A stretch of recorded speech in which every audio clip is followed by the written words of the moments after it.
Ismark, what are you doing? Bringing up an extra cask of wine from the cellar. Imagine people are going to need an extra dose of liquid courage today. Oh, okay.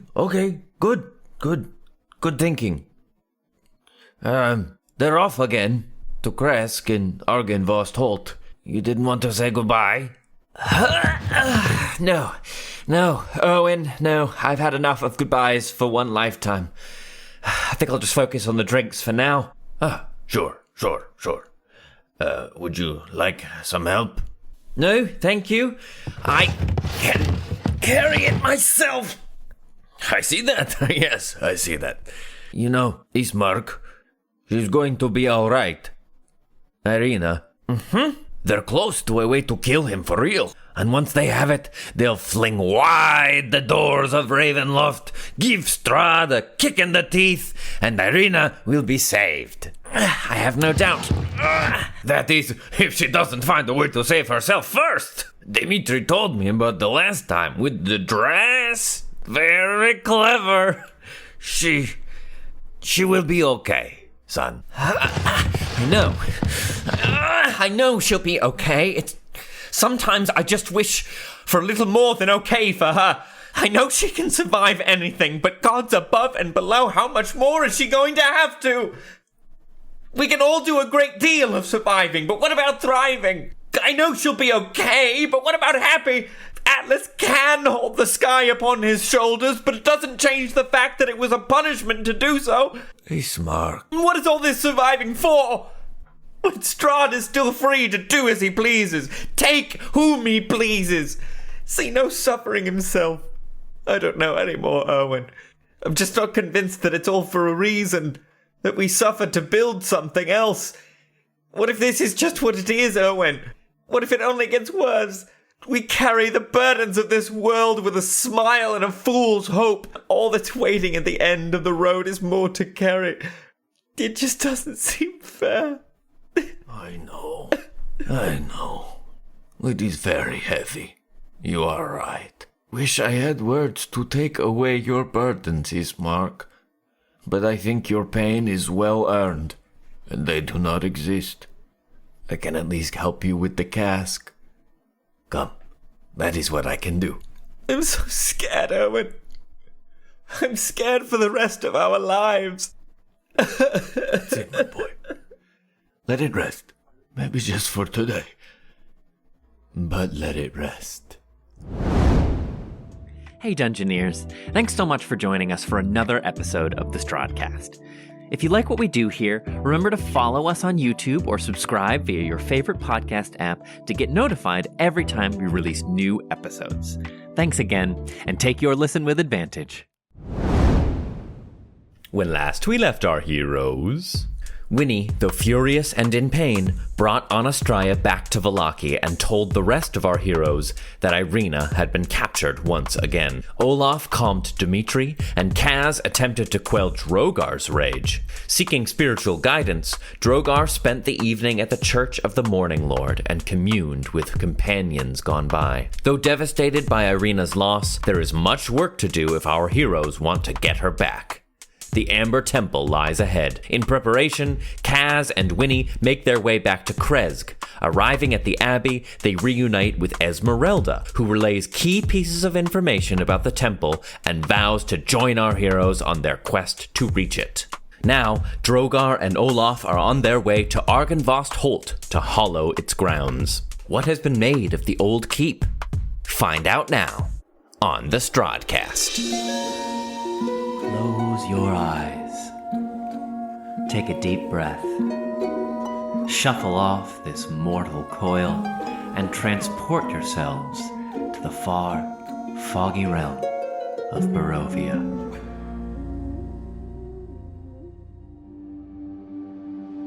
Well, what are we waiting for? Okay. Let's go. All right, I'll be right behind you. Head on out.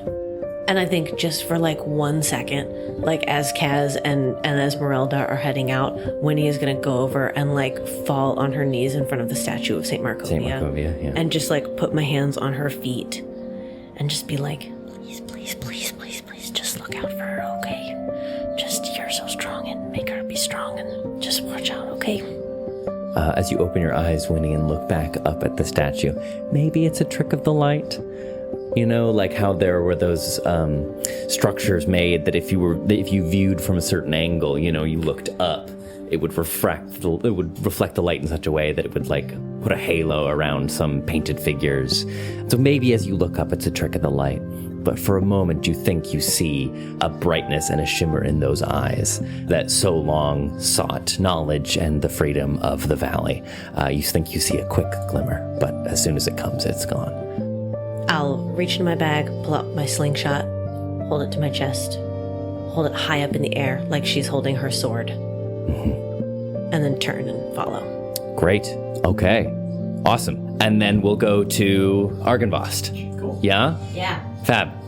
If you will, DM, we see this calmer setting of like the library and like walking up and like getting information and stuff, and then we cut back to music swells and we see the two, Olaf and Drogar. Come on, Olaf, we're pressed for time. Let's go. Yeah. So, yeah, making your way to Argenvostholt, you charge your horses across the landscape, spilling out onto the vast swampy plain in the center of the valley at which Argenvostholt is placed. You've left the caravan behind in the capable hands of the rangers. You're just making your way to sort of prepare it, essentially, for their arrival. It's not too long before you start to see coming up over the horizon in the distance the tall peaks, the spired peaks of Argenvostholt, and that huge silver dragon statue sat out front. And you see it's bustling with activity. Good. When last you saw it, the entire eastern wing of the entire building was torn away, left a rubble from Strahd's conquests 400 years ago. And it was still sort of a shell of its former self as before. But now approaching it, you can see on the western side of the building that's still intact, the banner of the Alliance of the Silver Bow flies in the wind. And on the eastern side now, not yet reconstituted, but you see a lot of scaffolding. Nice. Construction in process, and sort of a base layer of stones has already begun to go up, reflective of Milivaj's report in that the western side that was intact has been largely refurbished. The eastern side is still much under construction. But as you charge into the center of camp here, you make your way in, and there's a lot of hustle and bustle. It's like a work camp. You hear the sound of huge logs being sawed in half, the tinkering of hammers and mallets coming down on metal spikes being driven into stone to split them up, a huge campfire to supply the hungry workers, and all of them turn to look at you as you come charging through on your horses and give you like waves and shouts and huzzas, throwing their tools and implements into the air with a huzzah as you ride past. I think Drogar comes like riding in and he kind of comes to a halt and he goes, "You there!" Oh! Who's in charge here? Well, that'd be Chief of Builders Milivaj, it would. Right, tell him to meet me by the statue, will you? Somebody run up to him. Drogar, actually, I'm right here. My horse kicks him.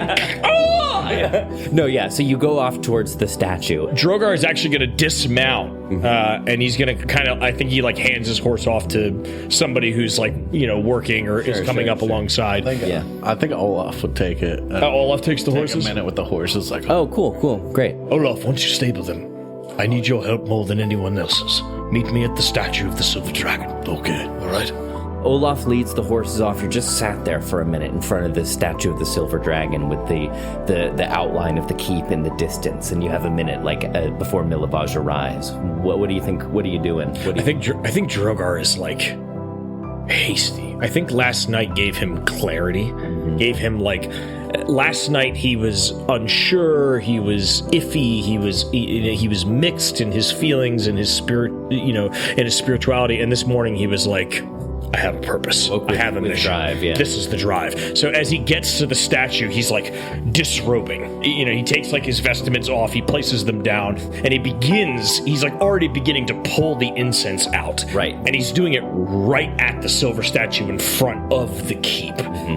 He takes out like chisels and tools and he begins to draw kind of the lines in the ground and the beginning stuff, and he kind of pulls out a small book and he's looking at incantations and sigils, and he's getting to work already before Milivoj. And what is your plan? Is this a spell you're hoping to employ? And what's your plan? I know you want to hollow the ground, but is there do you have something in mind? Yeah, I have a 5th level spell called Hallow. Fantastic. Olaf comes wandering up and he's like, oh, that's what we're doing. And he's taking off all his clothes. He's like, I didn't know it. No. Keep your pants on, Olaf. Keep your pants on. Oh, okay. You have 6 foot Don't want to scare the gods.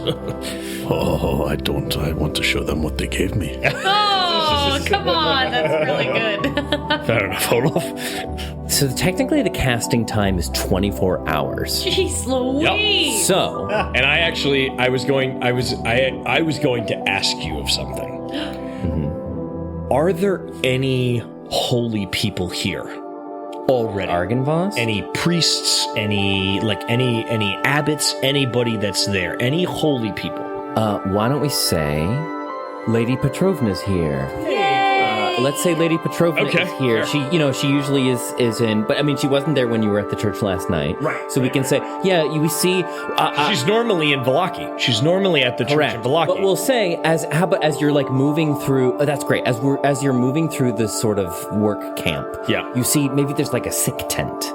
Okay, fair. You see some of the if any of the workers come down with anything, you see as you're riding your horse through, if we go back in time a little bit, as you're riding your horse coming up through base camp. Yeah, if the wind comes by and a tent flaps and you see her attending to some sick workers, nice. in a little medical tent on the work site. Yeah, what do you want to do?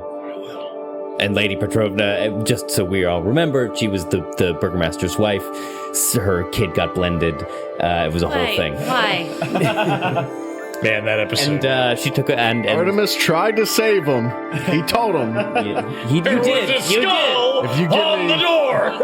If you give me one more issue. Yeah, you never really got to know him, unfortunately. That would have been a fun one. But that's the thing about this game, the could-have-beens. But yeah, that's just the way it fell out. I think Drogar is beginning. I think once Milivoj arrives, he'll begin to kind of unveil the plan. But I think Olaf, whenever Olaf and Milivoj come, that's when he'll start. But right now he's just kind of setting things up. Yeah. But yeah, is there anything you want to, as you catch Lady Petrovna, do you want to say anything or recruit her, or what do you want to do? I think he sees her and he's surprised. Mm-hmm. And I think as he's riding, he's like, this might be shorter than I thought it would be. I think he's starting to put the cogs together. And I think he's like, but I have to set everything up. I have to get the sigils right. And so he goes and he does that. And as soon as Milivoj will come up, great. Milivoj. Great. Yeah. So you're there, you're preparing. I imagine a 5th level spell, 24-hour casting time. This is probably a pretty complicated setup for this. I want to say that Drogar has 3 workers. I imagine there's cobblestones in front of this silver statue of the dragon. Not? So he has the work. He's like, you there, come with a broom. Yes, sweep this. I need this as pristine as possible. And you, fetch me a bucket of water. Yes, my lord. Thank you. And you, if you can find me the purest of copper, perhaps an ore or a mug, something made out of it purely. I'll chat to the kitchens, my lord. Thank you. And then he just goes and he starts to take the incense out and he starts to grind the incense. He has a little pewter bowl and he's grinding the incense. Well, I must admit it was very good to see you in your element, Master Dragonborn. And you turn to Milivoj, he's walking up. He wears this huge stone-headed hammer. Nice. That when he walks, it flies up and slaps against his thigh as he walks around. Fucking hot. Walking up, broad-chested hair, short hair, just sort of hanging down over his eyes. Like the spitting image of Jesus Christ himself. But a short king. But a short Jesus Christ. One thing is true across all permutations of Strahd is that my Milivoj is a short king. Nice. Nice. But yeah, really, really broad hammer slapping against his thigh. We just see Ned walking up with a hammer, slapping against his thigh. He's got his Hey, how you doing? He's got his sleeves rolled up, the open linen peasant shirt. As he walks towards you, he touses his hair. Hairy chest. Yeah. Couple curls sticking out. Arms Exploding from his shirt. Breaking forth. I need to roleplay. Okay, please. Guys, cool. Be cool. Ladies. I think Drogar turns and, Milavash, It is good to see you, old friend. I knew you had a purpose. Careful, Master Dragonborn. I'm liable to start believing in myself. I think you might. What can I do for you? I'm going to need your masonry work. The statue of the dragon. Yes, indeed. There are precise sigils I will need carved in its right wing, its left wing, and on its head.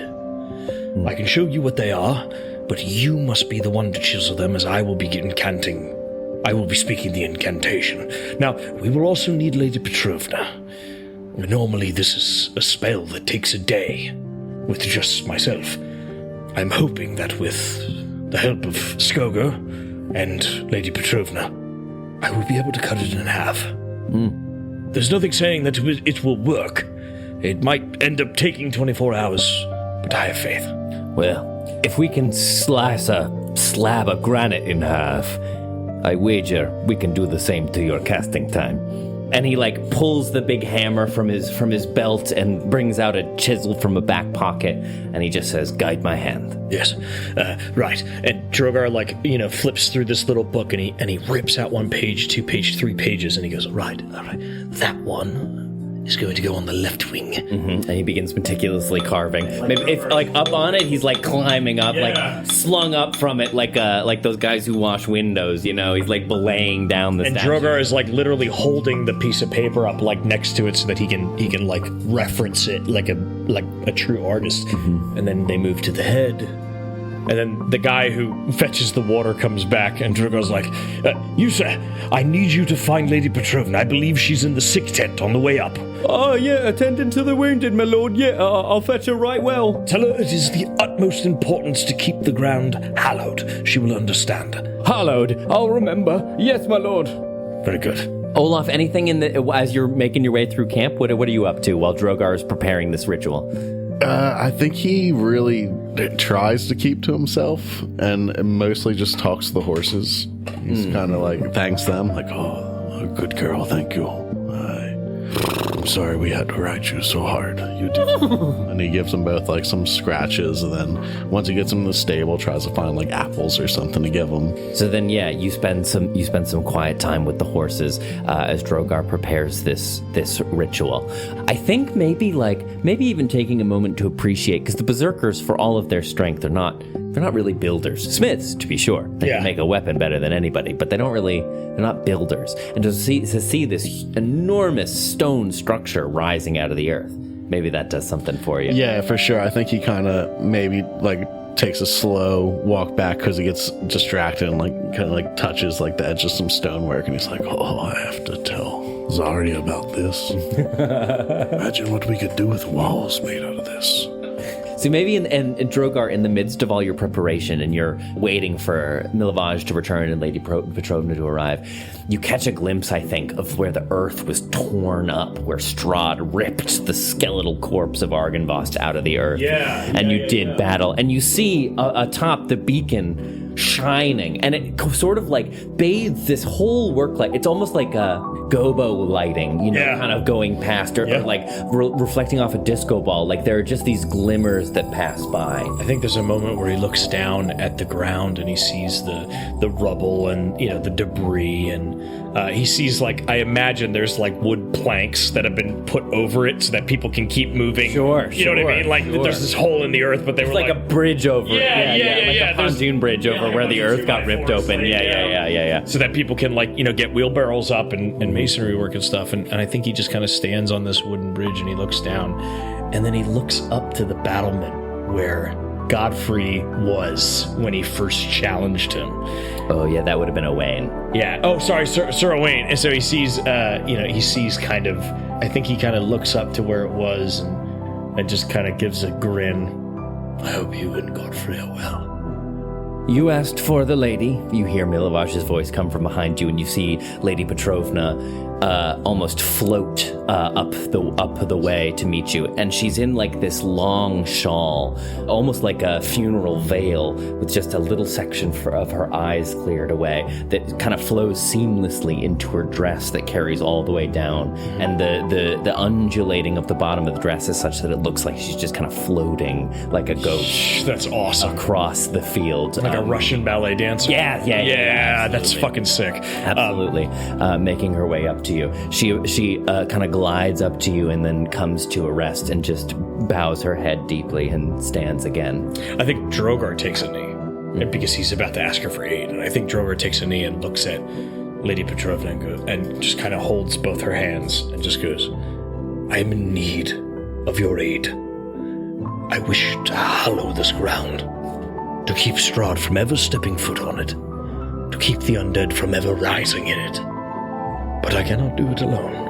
And I think with the help of Milvash, you, and my dear friend Olaf, we will be able to make this the safest place in all Barovia. You feel a hand come to rest under your chin and tilt your head back up towards her. And she just looks down at you, her like slate gray eyes boring into yours. You feel her pull bringing you up back to your feet. When she's like 2 feet tall. Yeah, right. And you like pass by her on your way back up. And then she's looking up at you and she releases one of your hands and then just gestures forward as if in recognition to begin. Very well. We stand at the ready, Master Drogar. This was once a beacon for resistance against the devil. Let it be again. Very well. Olaf! Oi! I need your help, sir. All right, I don't know what I can do here, but... All right, cool. On the contrary, in order to hallow this ground, I need to converse with the gods of this earth. And you, sir, know them better than anyone else. I will conjure the magic, along with Lady Petrovna. Milivosh has chiseled the runes, but the person that does the asking, Olaf, must be you. Are you sure there's no one else? Olaf, normally I would call upon Tyr. And he looks up to the clouds and he sees Hear a roll of thunder. Yeah. my goddess.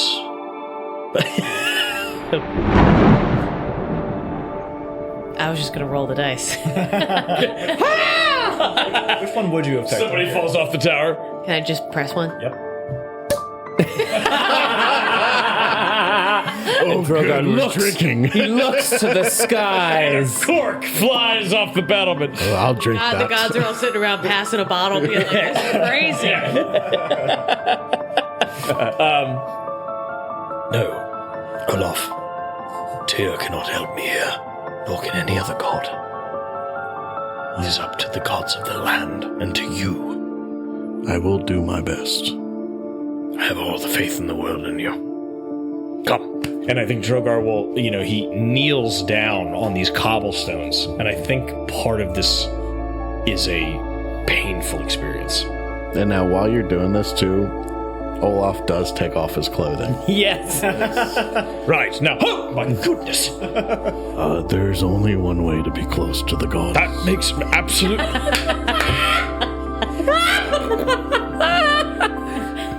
That's awesome. Tyr, preserve me. Yes, That's so good. absolutely. I've never really been one for religion, but Takes off I belt. like the Berserker religion seems pretty all right. kind into this. Right, stand in front of the statue. Hands on the head. Okay. You're going to use that as a conduit. Really ask Deva for help. Really ask Sangzor. Really reach into the roots of the ground, the earth beneath your feet, the sky above you. Really speak to them. Okay. I will tell you when. Lady Petrovna? She bows deeply. Very well. And Drogar kind of holds this book in front of him and he begins to chant. Visislas Beroth Nostela. And the runes begin to come alight. Amilovosh, Yes. on every third beat, a clink to the helmet, to the head of the dragon. Yes, with your hammer. It won't break, don't worry. The magic will preserve it. I'll take your word for it. Right. Miloth Dinaste. And as he hits the head, it just reverberates a little bit, and then the dust in between the cobblestones Rises. kind of rises a little bit. Yeah. Keep it going. And we zoom out as we see this reverberation get a little bit bigger each time. That's pretty sick. I know, that's pretty sick, and it's a long process. So you're there for hours. Like, Milovaj is there doing these beats for hours. Yes. And hours. Yes. That's pretty sick, actually. Yes. That's how you hallow fucking And grounds. I think we see over, like, the period of, like, 3, we see this montage, but, like, we see, like, and like, people are, like, coming up and, like, wiping the sweat from his brow. Yeah, and, that's like, great. And, like, Drogar is like, and he, like, starts to, like, lose a knee, and somebody, like, gets an arm underneath him. Like, it is, I don't think it's an easy process. Oh, yeah, I love that. And then we cut to this moment where we're like, I want to say we're near the last hour. And, Olaf has just kind of been very patient touching there. And Drogar just goes, Mr.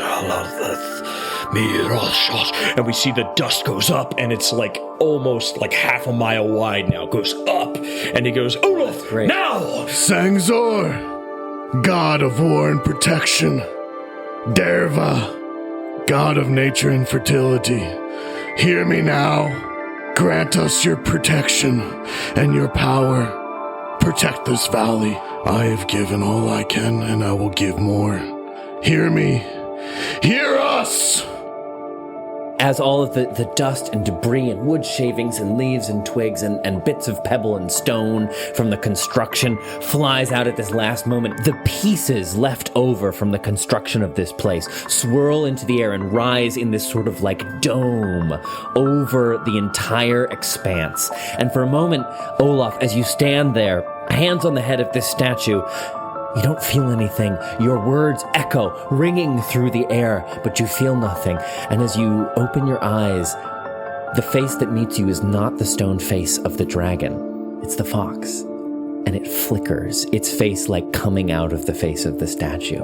Its ears tapering off like the tip of a candle flame. And its little button nose, it's like it inches from your face, staring into your eyes. And it just hangs there breathless for a moment, and then just touches its nose to the tip of yours.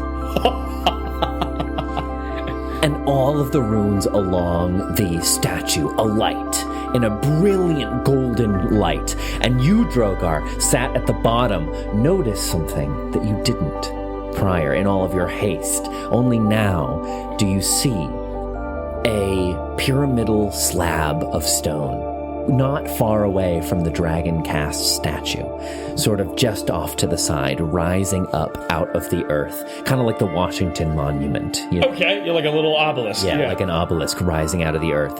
And you're amazed as that same light fills the carved words etched into this obelisk. And it reads, "This monument was the first slab quarried from silverstone in over 400 years.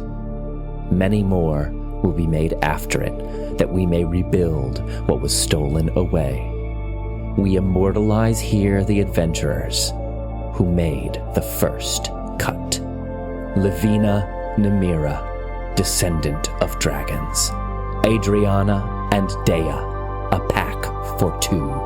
Mindweleth Daragni, the amethyst appraiser.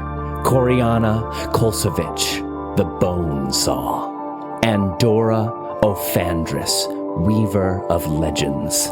Lil, a curious light. Magdalena, Aunt Maggie to her friends. Maruna, the moss strider. Melly, the buck-wild berserker. And finally, Sage, the plague monstrous." And these names alight on this obelisk.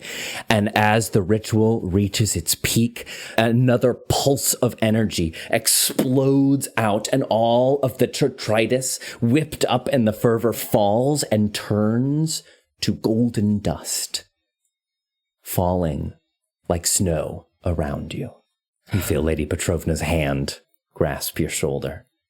Oh my. It's been over 200 years since I've done that spell.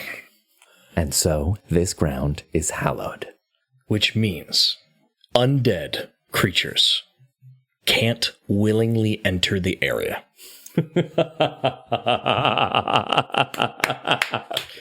And any creature that is being broke. And any creature that is possessed by or that has the charmed or frightened condition from such creature isn't possessed, charmed, or frightened by them while in the area.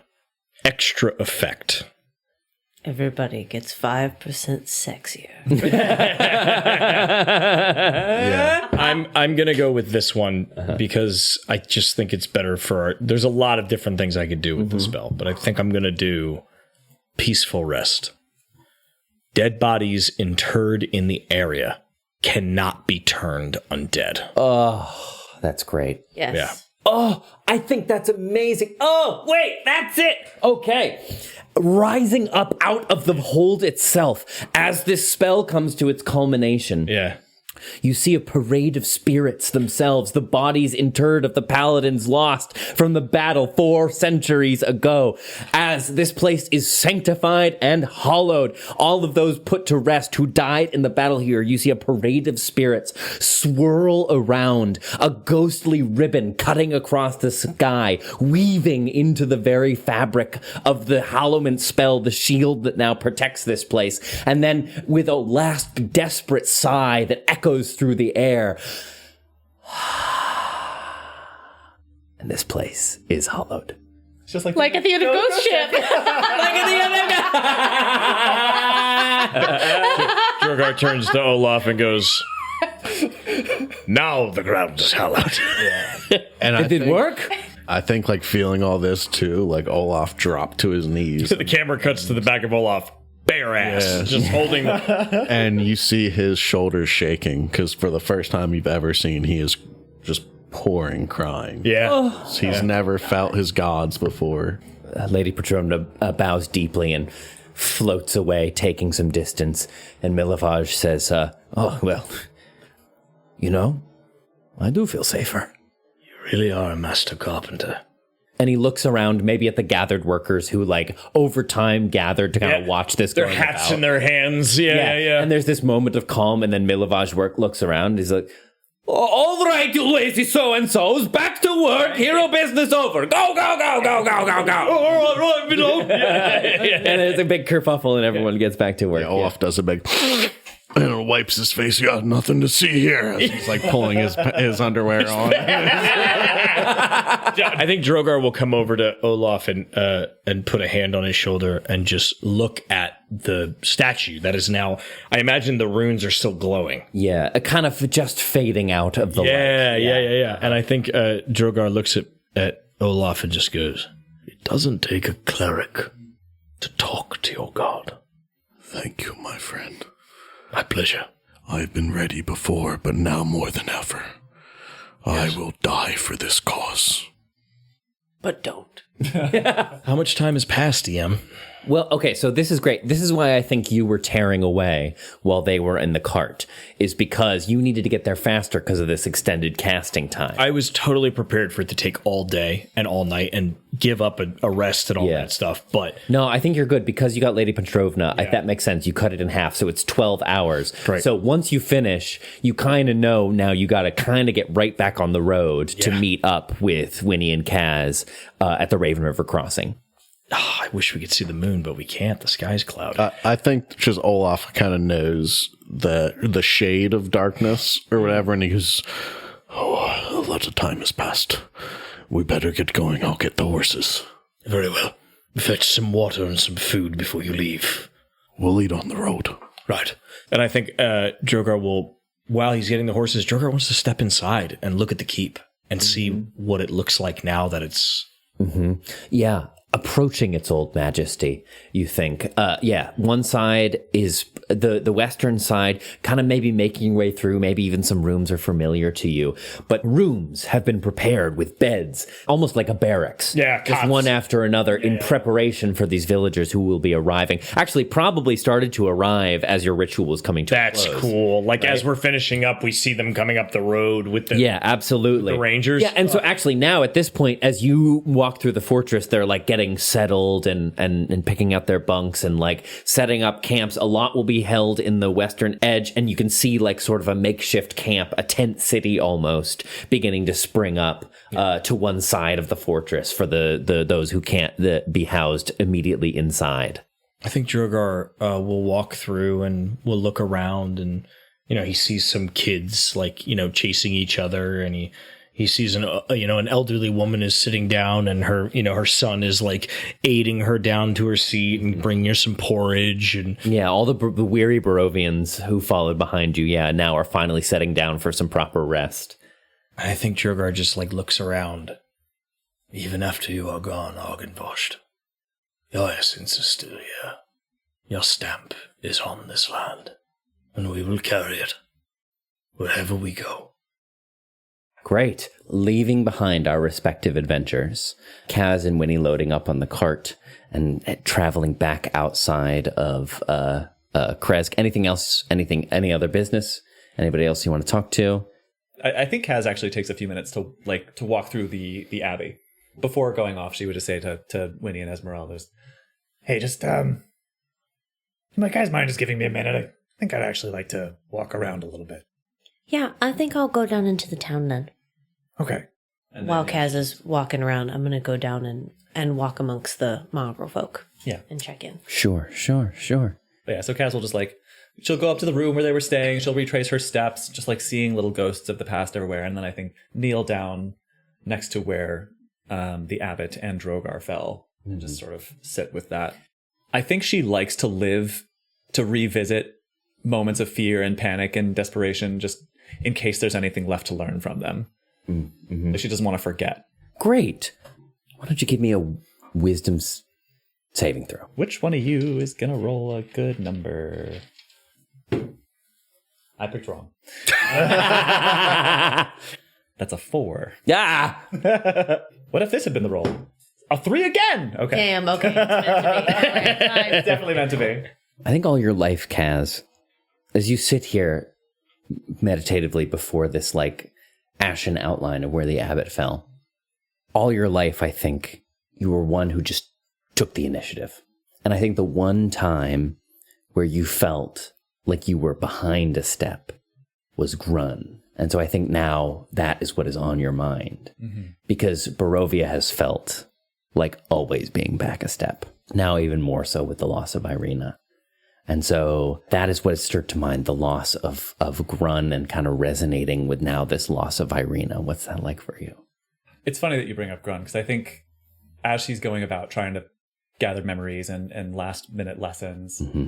one thing that popped into my head was that she never had the opportunity to do that back in Melvant. Mm-hmm. And I don't think she could. Actually, no, she would have had the opportunity, but I just don't think she ever could bring herself to do it. That idea then pops into her head, like, God, why am I feeling so shitty? It's just because we just lost Irina. And I think with that, actually, she'll run back up to the bedroom where they were, and that window where Winnie was sleeping. Oh, yeah. And remembering Winnie looking out and seeing that tower. Yeah, you can see Ravenloft from that vantage where now she is trapped again. Yeah. She'll just stand there and stare at it for a second. I think maybe like you're sat by this outline and a gentle snow starts to fall and you head back up and you watch out the window as like a gentle snow starts to fall on the abbey. Just with a resolved grunt, she'll just turn back around and head back down into Kresk. Great.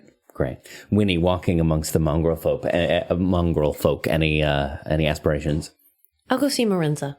Yeah. You recall Vulcan mentioning she could string a bow like no other. Yeah. Exactly.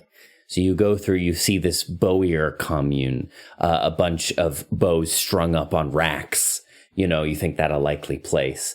And as you approach this little shop, there's a bedraggled Kreskovan with a shock of red hair and maybe an eye patch over one eye and a long red beard, polishing a length of wood, like preparing it to be the body of a bow.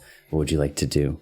Are there bows about that I could like touch? Sure, yeah. I think I'm just running my hand along things and walking around, and maybe he doesn't notice me at first. I'm below the level of the surfaces on which these are placed. Sure. And he just sees like a little hand reach up and touch it. My apologies, I didn't see you down there. Beautiful. Oh, well, You mighty kind to say so, but I can't claim all the credit. We've got a new one in on the shop. She's the best I ever seen. Is she? Can I see her? Morenza, yeah. We'll say, like, maybe through a door to the back you can see her.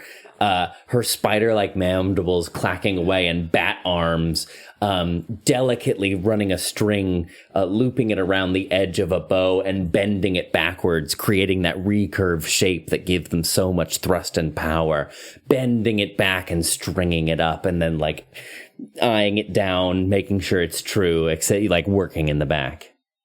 May I go and say hi? Oh, friend of yours? Yeah, from a long time ago, it seems like. Oh, well, who might have stand in the way then? And I'll head on back, just quietly, so that I can watch her work for a little while. Yeah, you do so, and she continues about it, like leveling it off and making sure it's completely straight and flat, and only when she goes to, like, string it up on a section of a wall does she, like, you see her, like, bat-like shoulders hunch up and spin around and see you there. Hi. It's beautiful. I hope you enjoy it. She walks over to you. At first, she looks, like, shocked, and she's, like, looks like she could run or flee at any one moment. But then she kind of softens and kind of moves up and reaches out her bat-like fingers and kind of just puts them to either side of your face, like kind of trying to string back together where she recognizes you from. And then you can kind of, in her, like, spider-like eyes, you see it kind of click together. And she holds there for a moment with her bat hands on either side of your cheeks and, like, her 8 eyes looking into your 2 shining ones that the abbot tried to claim so long ago. And she turns and moves back over to the wall and lifts a short bow up off the wall. Tiny little thing, looks like it could be a child's toy, and brings it over to you. Really? Oh, wow. Man, I really wish Artie was here. I'll cast Sending to her so that I can speak directly into her head, and then maybe I can hear her. Sure. For me, this is beautiful. You're so talented. And I hope all the good work you do makes you feel good. A moment passes and you hear a voice echo back into your mind. You showed us the way. It's what you did. You gave me a reason to be. Let me give you something now. And then just spell ended. As I take it, I just put my hands, like, on the outside of her hands, her, like, bat hands. Mm-hmm. And then I just kind of, like, I want to touch her. Like, I know this body used to be so torturous. Yeah. Mm-hmm. And so I just want to, like, hold her hands and then, like, touch the soft skin of the bat wings and the mandibles and the face, and just kind of honor, like, the soul in this body. Yeah, you do so. And her 8 eyes stare into yours again. Maybe 8 little tears begin to leak out. I think that's great. 8 little tears. Oh, I wasn't ready for that, Trev. 8 little tears. That's something. That's a magic item right there. 8 little tears. I just nod. I'm happy for you. And she kind of perks up and goes spinning back to what she does. Yeah. And I'll take the bow and I'll hold it close to me. And just for a minute, just for a moment, I close my eyes here in this place and I just see Artie and the way that his face lit up when he was talking about Esmeralda. And just for a minute in my ears, I just hear the, like, of him pulling his bowstring back, and I pull on the bowstring. And, yeah, it's a satisfying twang as you pull it back. And I just I let it go, and I just say, pew. Pew, boom. The string twines satisfyingly. And I nod at Morenza and go. She gives you a batty wave, and her spider mandibles clack together. Heading back to Raven River? Yes. I believe so. As we are rolling out of the gate, What time of day are we at now? So we'll be getting into evening. I think Yeah. we'll be like arriving at Raven River just as the sun sets. Yeah. I think I'm seeing the sun just start to set. I think Kaz is in the driver's seat. I'm in the passenger seat. Maybe we're waving back as Otto closes the door. Yeah, uh-huh. Gives And- a big healthy wave. Just as we start to pick up speed on the way out, I want to stand up in the cart and look back into the hills surrounding Krez and howl. Just as we're heading off. into As the you head sunset. on, and as the cart lumbers down, your howl echoes into the night, and for a moment all is calm, and then you hear from a great distance.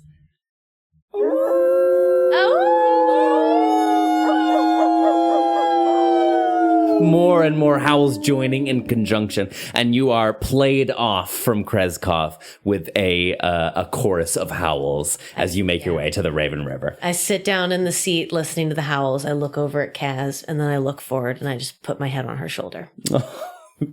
Fabulous. Nice. End scene. Anything else we want at Argenvost? Or are you making your way back to the Raven River? I think we're making our way back. I think we're busting ass. Yeah, right? I think. Yeah, you had to bust a little bit because so you got to your location faster, but you were there longer.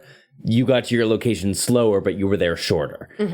So we all arrive at Raven River kind of at the same time. You know, it's like that scene in The Patriot where they're waiting for all the militia to come back. Better fucking believe it. baby. Fucking love that movie. Mel Gibson is an insane person, but I love that. God, I've seen that movie like 40 40,000 times. times. 40,000 Nothing can make me cry faster. Go ahead and take my kids. I'll hunt you down, motherfuckers. He's a fucking nut job, but yeah, he was good in that That movie. fucking kid. Yeah. So Papa! Nothing can make me cry faster than that. Oh.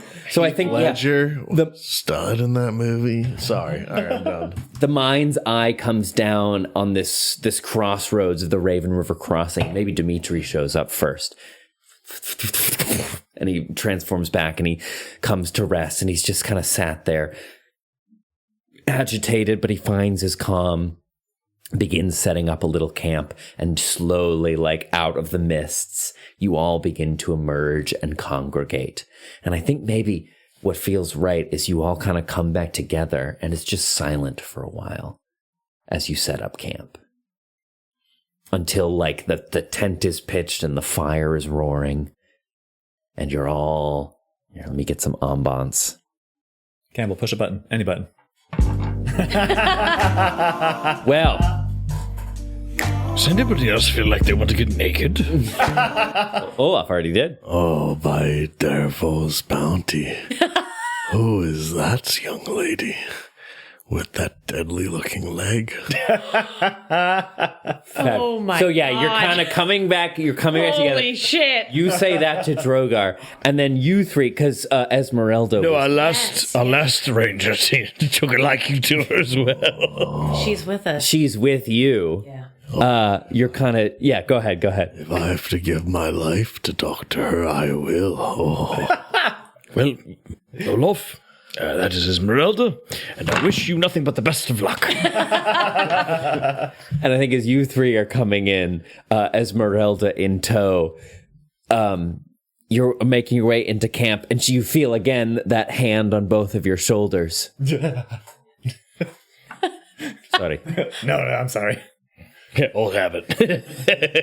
Who is that? Oh my God. Who? With the red hair and the braid. That's really?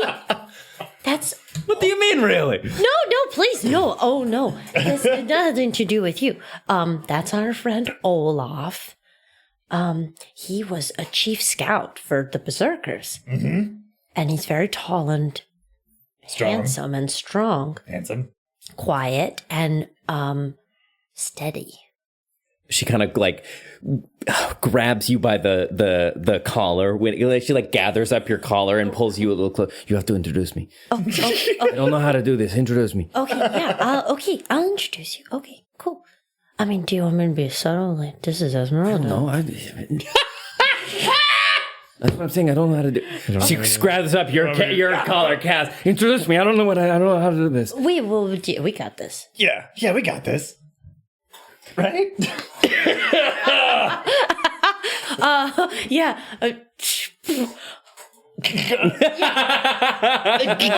I'm like Olaf, a girl. Drogar's making the fire and just goes. Oh shit! Damn it. we pull. Yeah, so we'll pull up and like park. Okay. Pull the Eric. Okay, Esmeralda, why don't you come with us? Like, really? Yeah, let's go introduce you. Yeah, let's go. Really cool. How did it go? The ground of Argenvostholt is hollowed. Wow. Undead cannot step foot, nor can they be raised. That's amazing. Good job. Thank you. We also accomplished our task, but not without a little help from somebody who's been working very hard at the library while we have been away. Hello, yes, you remember me. I'm Esmeralda. I had your friend in a headlock before. Yes. It's good to see you again, milady. Yes, Esmeralda wanted to come with us to help us figure out what's going on in the temple and kill Strahd. And Esmeralda, I think you've met everyone here except this is Olaf. My lady, Skogr Olaf, at your service. Oh, how nice to meet you. You are one of the mountain folk, I take it. Aye, and you look like you can kill someone from 1,000 paces. 1,500, actually. Olaf is great with a bow, and Esmeralda has a bow for a leg. She like brings her leg up and the crossbow comes out of her knee. Oh, you gotta show me more of that. Fancy some target practice. We'll see who can go farther. Right, Winnie and Kaz, how about you help me set up the fire? I would love to. Great idea. Why don't you too, Cass? Okay. Oh my god. Oh my gosh. Olaf looks at Something special. at Drogar and goes, "The gods really did hear me." I suppose they did, old chap. I suppose they did. Oh, fabulous. That's why he gets naked for all the rituals. Yeah, we get kind of camp set for the night. As we're all gathered around the fire, Drogar will stand up. I have something I wish to say. When he gets very nervous. I have an apology to make to young Wincelet. I spoke out of turn in a time of emotional rage. Winnie, you did the best you could in that situation with the circumstances that were presented to you. And I am very proud of you. Well, I can understand as well as you. I was just frustrated with the situation, as I'm sure you were beyond frustrated. We will get her back. Yes. All will be well. Yeah, thank you. And you are not by any means weak. I misspoke. I meant more so that you are young. That is all. I'm going to get up from my little seat and walk over to you and hold out a tiny hand. Very well. Do a little shake, and then I hug your knee. Finger. Yeah, it's just the finger and the hand. And you see the shoulders just droop. Release, yeah. You see like the gills and the fins, like the fins of like the dragon face just drop. Times like this deserve a drink. Oh, Esmeralda. Oh, that is what we should have brought from the abbey. We did not bring any wine. Foolish. Oh, don't worry. Have you ever seen one of these? Holds up the jug of alchemy. Yeah. Esmeralda, you are in for a real treat. To the boss of werewolves. And he takes a big sip. And hands it first to Winnie. No. Not too much. I have a big day tomorrow. How sorry are you? Take a big gulp. Oh, that's my girl. Cheeky little bugger. And then I'm kind of giggling and I'll give it to you next. Olaf gives like that Winnie. all along, didn't you? Olaf gives Winnie a little pound. Like her little fist is like Onto your finger. Yep.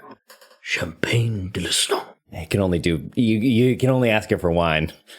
It was worth a try. Go. Franzia. White claw.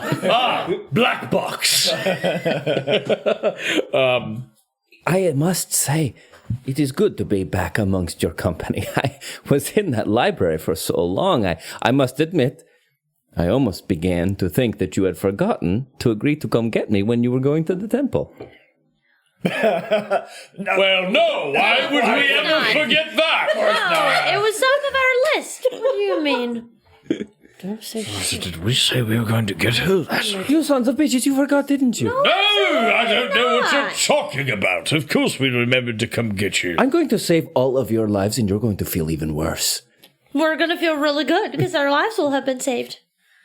Oh, I can't wait for you to say We'll have my to live life. with that guilt for many happy, healthy years. Yes, oh, for shame.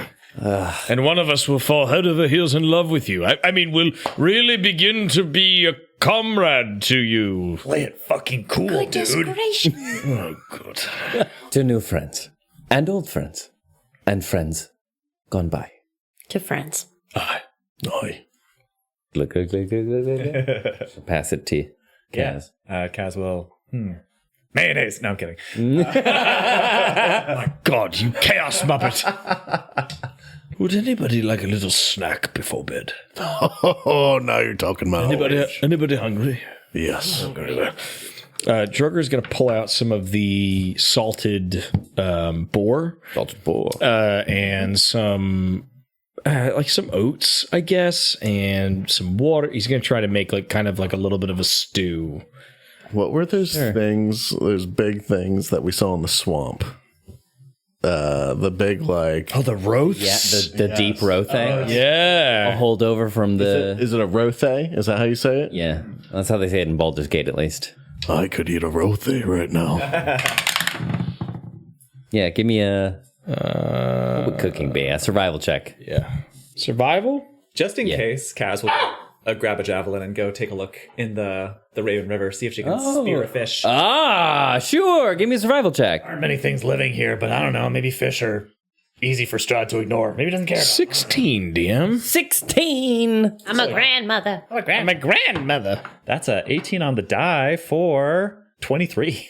Nice. Kaz, you take up sentinel position over the river, and just at the edge of your vision, a small movement, a shadow, flutters beneath the surface. You release your javelin, and pulling it back out, you find a beautiful rainbow trout.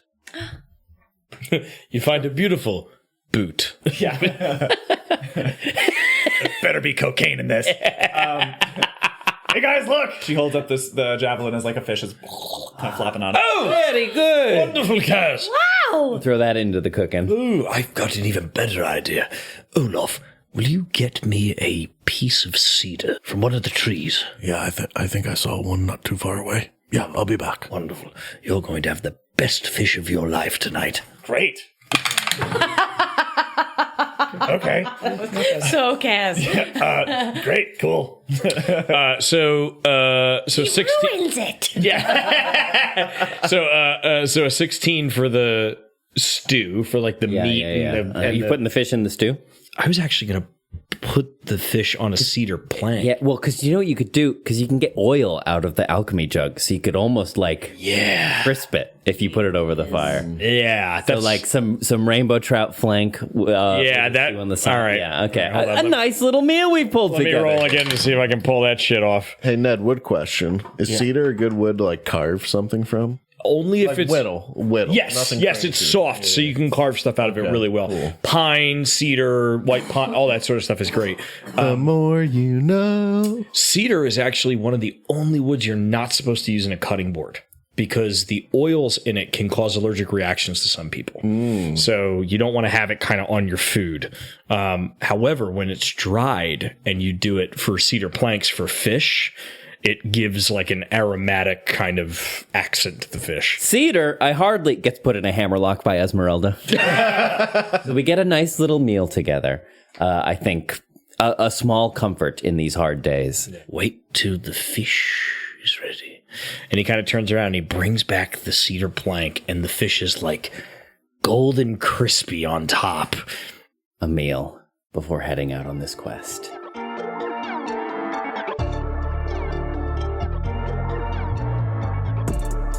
The Strahdcast features Campbell O'Hare as Winnie, Kay Devine-Jones as Kaz, Ned Iannacone as Drogar, Tyler Kanter as Olaf, and me, Trevor William Fayle, as your DM. The heroic names inscribed on the monument at Argenvostholt were the player characters of Gaggle members who joined us for our GoonCon one-shot, a daring adventure set in the world of the Strahdcast. This patron shout-out is dedicated to those brave souls. Thank you all for your time, energy, support, and passion. We couldn't do it without you. How lucky are we to have you in the party?